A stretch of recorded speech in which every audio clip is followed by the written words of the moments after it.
There is a small island at the western edge of the Caribbean, but its notoriety comes from its guests. Pirates and navy men from all over the empire. At some point in a distant past, due to a pirate called Blackbeard, they started flowing here in waves. From the side of the United States, it is inaccessible because of the tide and the reefs, but just by sweeping under the Marines' watch nearly anyone can get in.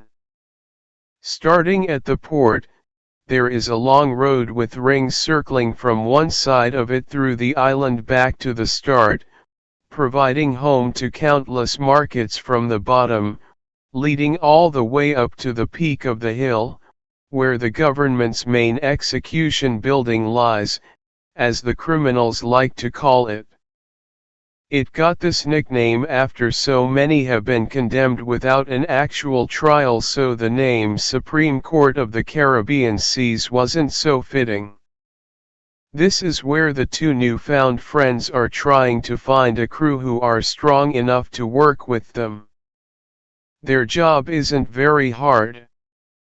They spot a street fight, where a man is trying to protect some children from kidnappers. Taking a look at each other's faces, one jumps into the fight, followed by the other, to help the man, when they both find a fitting sword for themselves. Another resemblance, they are both swordsmen, and of the more skilled kind. "I didn't know you could wield a sword," said Carl. "I thought from your punches that you were a brute fighting with his fists." "See how easily you idiots can be mistaken by just the looks," laughed Jonathan, "but yours were the same. Who would have thought a hot-headed guy like you can fight with such graceful weapons? I don't mean to butt it, but can you at least tell me your name?" "I'm Louis Auclair."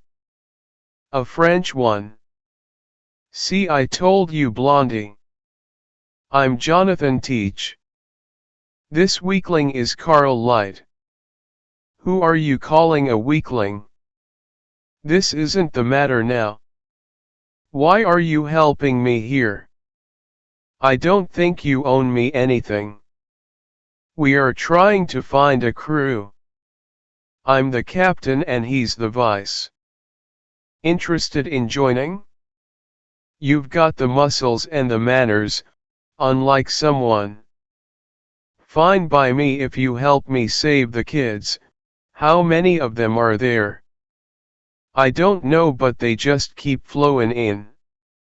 And if you call me weak or bad-mannered one more time, I'm gonna kick your ass. Like you could, brat. You keep calling me young, but you don't see so old yourself either."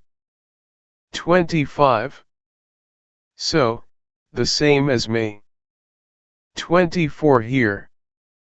"Shut up," said the two at the same time. "How can someone so young-looking be my age?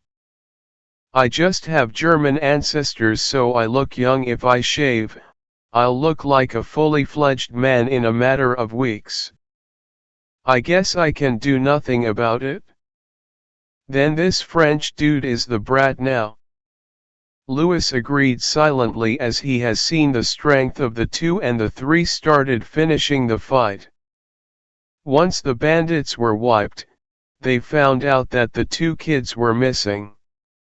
After asking the bystanders, they've been told that they failed to protect the children, and that they were abducted in the middle of the fight. The crew, now possibly containing 3 pirates, started their search for them and new crew members. After they got to the most well-known underground pub and asked around, they found out that the leader of the kidnappers is a mysterious man called Wild Bull. The name could mean only 2 possibilities. The gang are made up of Indians and are trying to get rights with blackmailing the government with the children like they do on other islands, or, the more probable one, they're the hotshot Spanish pirates who are known for the Jolly Roger with a bull's head on it. Knowing this information, they headed back to the port where they found the ship just setting sail. If the children were to be saved and Lewis was to join the crew, they needed a ship fast. Luckily this was an island with naval presence, so the waters were flooded with ships. After sneaking onto one, beating the hell out of its crew, and then stealing it, they managed to set off. "We've got company," shouted Carl. And right he was. The entire naval force started to chase them after their little stunt. From the distance they heard it was an admiral's ship, which was weird, given there was no one of that level among the Marines. None of them knew how to operate the ship except one, who was a regular visitor of them after little tricks, then he would just borrow the ships forever and later sink them.